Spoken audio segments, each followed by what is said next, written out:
புளியங்குடி பகுதியில் விளையும் எலுமிச்சைக்கு புவிசார் குறியீடு கிடைத்திருப்பதால் விவசாயிகள் பெரும் மகிழ்ச்சி அடைந்துள்ளனர்.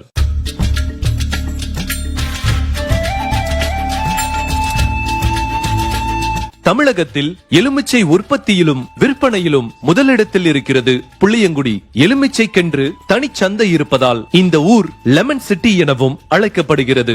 எத்தனையோ இடங்களில் எலுமிச்சை உற்பத்தி செய்யப்பட்டாலும் புளியங்குடி எலுமிச்சைக்கென்று தனி மவுசு உள்ளது. அதற்கு காரணம் இங்கு விளையக்கூடிய எலுமிச்சை பழங்கள் அதிக எடையுடன் கூடுதல் சாறு உள்ளவையாகவும் இருப்பதுதான். புளியங்குடி மற்றும் அதன் சுற்றுவட்டார பகுதிகளில் சுமார் 30,000 ஏக்கர் பரப்பளவில் எலுமிச்சை சாகுபடி செய்யப்பட்டுள்ளது. புளியங்குடி சந்தைக்கு நாள்தோறும் 100 டன் அளவுக்கு எலுமிச்சை பழங்கள் கொண்டு வரப்படுகின்றன.